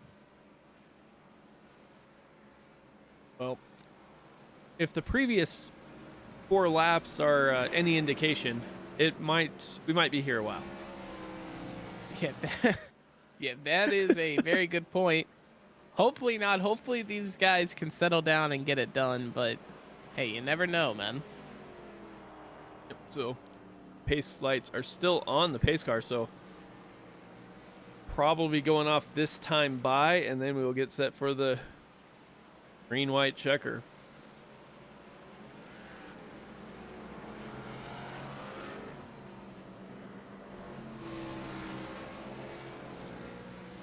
Stack them up or a file momentarily here. Kyle McCartney almost looking like he's practicing his restarts right there. You know, I heard his car. He's giving it a lot of gas there, trying to catch up to the pace car and then slowing down. He might be trying to get some impromptu restart practice down. And they are going to stack them up. So Andrew Solta sitting just behind Kyle McCartney. And Bentley Glazer behind Schulter there as well. So let's see when it comes to stock car racing, where Andrew Schulte is for a green-white checkered is ideally where you want to be. The leader is obviously going to jump out and try to block that top line, but with Andrew Schulte on those fresher tires, if he does that, if Kyle McCartney does that, he is going to make no hesitation, and he is going to take that bottom line, and he is going to run away with this race. Why don't we take a look here on this restart? We'll be on board with Andrew Schulte. Get a good look of that snap on number 18 in front. Glazer got a pretty good jump, and he does just what you said, jumps out in front of Michael Melfeld Jr., but slides down in front of Andrew Schulte. Andrew Schulte gets around Melfeld, so he is up to P2, looking to the inside of McCartney, but doesn't quite have the speed there. Oh, Schultz is going to make a run on the outside here. Oh, never mind. He's going to switch it back. Kyle McCartney slowed way down in that corner. Forced Schulte to jump, and they are wrecking behind, so guess what? They got extremely close to that start-finish to make that final lap official. And I honestly think that Andrew Schulte was going to dive down into 1 and 2, and something was going to happen. Maybe not the greatest of things, but something was going to happen. Well, let's take a look here. So, if you want timing, okay? Timing. At 1 hour, 26 minutes, 33.10 seconds is when that yellow flag came out. The white flag the leader took was 1 hour, 26 minutes, 33.20 seconds. Oh my goodness. That is how close we were to it being a race back. And that is how close Andrew Schulte was probably to winning this race. Yeah, now granted, with him being on the fresher tires, starting outside, he might be able to get a cheeky overtake on the outside as we take a look at this caution. And who else, man? Jeff Hollingsworth collected. Wow, and the 46 of Earl Weaver gets spun around. Wow, chaos there, but Hollingsworth, man, target on his back, I guess, for the championship leader. He has been collected. What is that, the 4th time tonight? Well, I think that's the 4th caution, but he's been hit like 6, I want to say. So, definitely not his track right now. Night to forget for Jeff Hollingsworth. However, he did have those 2 impeccable saves around lap 84, I believe. And, you know, obviously a wheelman. He's the championship leader right now, but I feel like a result tonight is only going to hurt him and his chase for the championship. Yep, we'll see what happens here on this restart. But like I said, you can have a few bad nights in this league because they do allow for a few drop weeks. So, but right now, every week counts for the moment. I believe next week is when they start counting, taking off your drop weeks. Be a lot of points changes between now and the end of this. Yeah, and Andrew Schulte, who, funnily enough, is dead last in the championship standing. This is only his 5th race in the series, if my standing sheet is not lying to me. But in those 4 races, he has not been able to win, but he has gotten a top 5 in all 4 races. Yep, he burst on the scene and really hasn't looked back. He's had quite a few podium finishes, so we'll see what happens tonight if he's able to close it out here and wind up in that top spot, or if Kyle McCartney going to be able to hang on and bring that 18 Toyota to victory lane.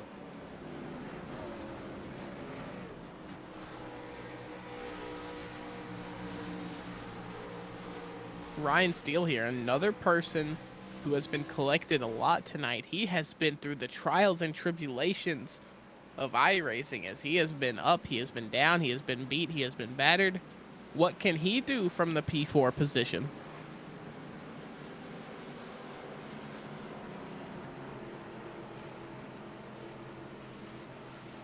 Yeah, we will definitely see. Like you said, kind of the place you want to be on the inside. That guy is going to be Michael Melfeld Jr., so we'll see if he's going to be able to get that little jump there. Oh, they start single file. Interesting. I did not think they were going to do that, but I guess they didn't quite get a lap because they didn't take that white flag. So gotta love that for Andrew Schulte, as he gets one-on-one with 18 Kyle McCartney. It is a lone battle between them two right now. He is looking for the cheeky overtake on the outside, not going to be able to get it done. Switchback on the inside, cutting a little bit of the pit lane. Coming back to the white flag. Here we go. It is official. Andrew Schulte sliding down to the inside, trying to make that inside line work. Kyle McCartney not going away in that outside lane. Gets a better run coming off the corner. One more corner to do it as Kyle McCartney gets a little loose. Kyle McCartney, has one more opportunity. To the inside as they race to the start-finish line. Andrew Schulte just barely. Wow. What a finish from Andrew Schulte. What a drag race to the finish that was. If Kyle McCartney does not get loose on that white flag coming out of 1 and 2, I think he might have been able to pull away with it. Yeah, it was going to be close. I think Kyle McCartney was kind of trying to play a little mind game there with Andrew Schulte, get a little bit loose and kind of hope that Schulte overcorrected or made a little mistake there, but that did not happen. So Andrew Schulte gets his first win here in the Western States Racing League. Yeah, amazing job from him, from green to checkered. He was on that long run with Ross Rawlings as he is doing donuts in traffic. Kids, do not try this at home. He raced a phenomenal race, phenomenal strategy, and he deserves it 100%. Definitely. Let's see. Guys, coming into booth here momentarily. He is definitely burning it down after that race there. Yeah, well deserved, well deserved. Those fresh good years after these donuts are not going to be fresh anymore, I can tell you that.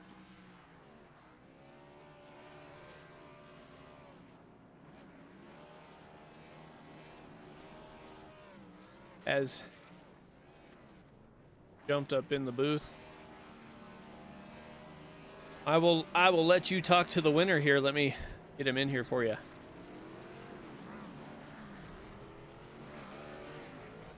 Andrew Schulte, your winner of the New Hampshire Motor Speedway race here. Andrew, walk me through it. I believe you went 78 laps without changing a thing on your car. What were you thinking? Did you expect to go that long, or was it something you just kind of thought of on the fly?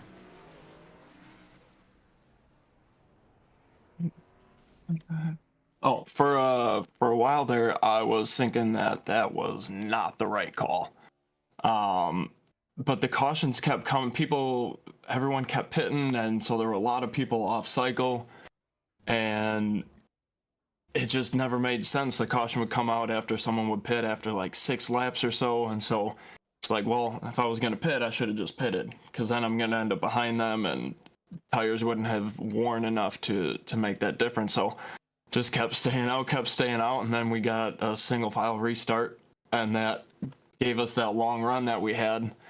And I knew I was going to be hurting a little bit there. I knew Bentley had pitted like a caution or two beforehand, so I knew he had a lot of traffic to work through. But I knew he was coming, and he was fast. So that it was not the plan. And then when we were getting a long run, I was like, well, Bentley's faster. I got a short pit to make up a little bit of that gap. And then then it was all closing up, and a bunch of late race cautions. I didn't know if we were going to have a chance to get back to the front after that. But golly, that was a heck of a race. Yeah, I agree. A heck of a race. How sketchy was it on that white flag lap, seeing Kyle McCartney shake loose a little bit, almost get into that wall coming out of 1 and 2? Did you kind of know at that point that it was going to be your race to win? Oh no, I had to get behind him because I didn't have a good run coming off of 2 there, and I just had to throw a Hail Mary going in there, and I drove it in there. Well, we both drove it in there real deep, and I was sideways coming up off of 4. I was just hoping that the little bit better tires that we had over him was going to help us get a little bit more bite coming off the corner, because I knew we were both going to be pushing it as hard as we could, and thankfully we were able to pull one out after a couple weeks here being real close. Glad to be sitting in victory lane today. Yeah, of course. It was amazing to watch. Andrew Schulte, 81, the floor is yours. Tell us who you would like to thank for this victory tonight. Shout out to Town Motors and Children's Wisconsin, got those on the car today. Shout out to Patented Paints for whipping up this paint job. Chrome gets her home. Want to shout out Mr. New Hampshire himself, my buddy Scott Patton. He is, anytime we race here at New Hampshire, he's up in the Northeast, so this is his home track, and he dominates it every single time. So I want to thank him for showing me how to run here, just by following in his tire tracks about every time we race. Shout out to my Bandit Motorsports teammates, and shout out to hope you guys enjoyed the race. I know you guys put on a great broadcast. I hope the fans enjoyed it, and we'll hopefully find ourselves here in the next couple races as well. Yes, sir. Thank you very much. Andrew Schulte, your winner here at New Hampshire Motor Speedway. Good luck on the rest of your season. All right, let me get you here. Kyle McCartney, how is it going, man? Well, it was better until that last corner. So, but no, it was good. Just frustrated, lost that one. So, yeah, you definitely were hanging on by a thread. We were kind of looking to see if you guys made that right before that green-white checkered, that second one there. You guys were within like 1/10 of a second of taking that white flag. yeah, I knew it was close. In fact, I didn't even know if I had the lead at that point. It was so close between Andrew and I. Yeah, I was shocked when the caution came out because I saw the white flag and then all of a sudden it went yellow, and I was like, "Oh man!" So, Yeah, had to start all over again. That single file restart, though, you got a little bit of a jump. We're up 3 positions, kind of battling for the lead. Kind of sad to lose the way, a little bit of a heartbreaker to lose this one when you're so close.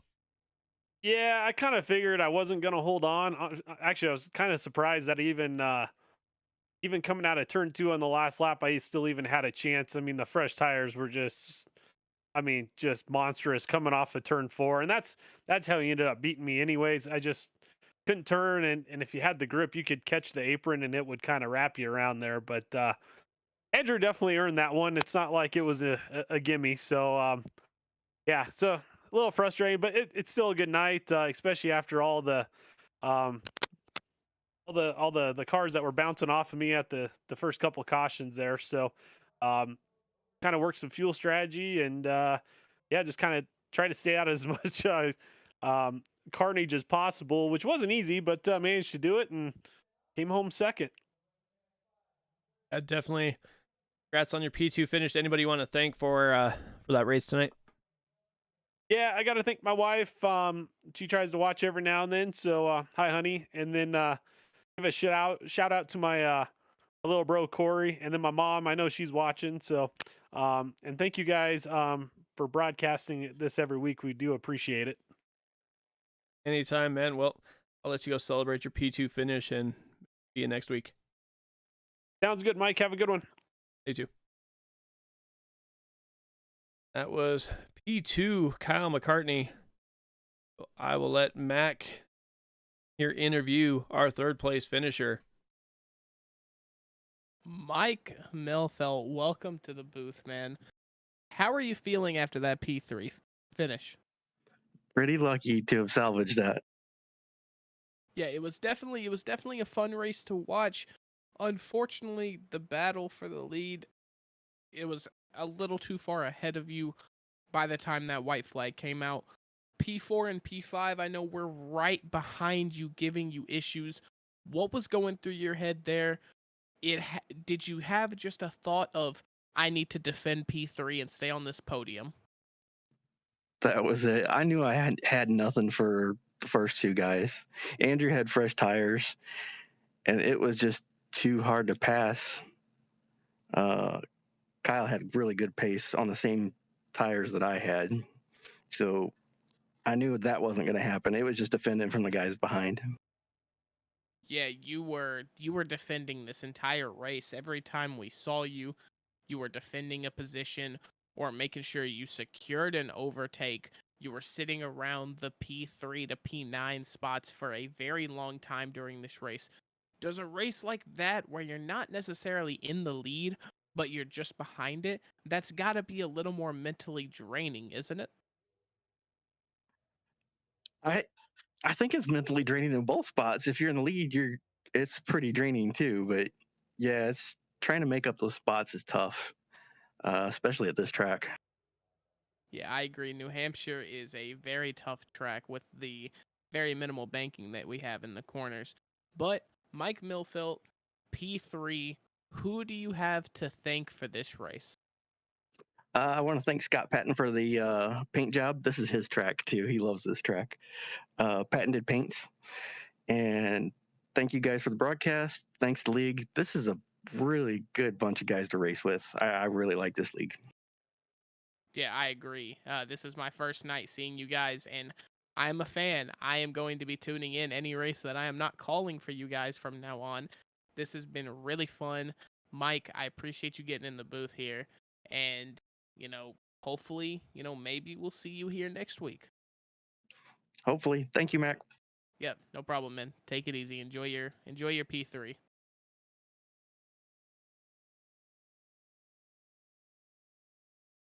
So that is the top three here. Go ahead and race results here.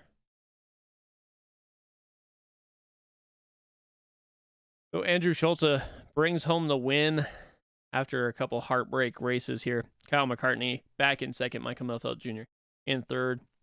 Ryan Steele fourth. Bentley Glazer. Ross Rollins, Lyle Swearingen, Wayne Hutchinson, Paul Crumright, and Justin T. Wilkinson round out the top 10. Few hard luck guys battled back and got inside that top 10. Chris Sumar, Jeff Schmeier, Julian Ricci, Brian Barnes, Butch Davis round out the top 15. Then you go back to Dan Brazington, Charles Woods, Wayne Fleet, Bob Eltrami and Dennis Fuson in the top 20. 21st, Dustin Burns, James Campbell, Chad Simpson, Earl Weaver, Keith Kelman, David Weaver, Barry Phil, and Jeff Hollinsworth round out the top 28, and go to Angelo Espo, Carl Burke, and Alan Bergen round out the 31 drivers who took the green flag. Fred Williams and Larry Edmond did not. So that is the race tonight. Mac, any final thoughts before we let these guys out of here? I think these guys had an excellent race. It was a little clunky in the beginning, those first 40 laps. We saw 5 cautions, I do believe. And they really just tightened the harnesses and they really just locked in and they got the rest of the race done. And there was insane amounts of overtakes and insane racing from these guys. It was extremely fun to watch, extremely fun to call. Definitely, these guys definitely try and put on a show. Next week is going to be a little bit different. We're going to head up to Canadian Tire Motorsports Park. So, go road course racing in the trucks, back in the trucks next week. And then, well, after we go to Canadian Tire on the 16th of May, we're ready to get dirty in Eldora trucks as well. So, those are those are the next 2 races, and then they have a week off and close it out in Vegas. So, it's gonna be a little rough after that. So we'll see what happens, how these points change as they go through. But Mac, thanks for joining me in the booth tonight. And from everybody at WSRL and all of us here at Sim Racing Media, hope you all have a good night, and we will see you next week. Good night, everybody.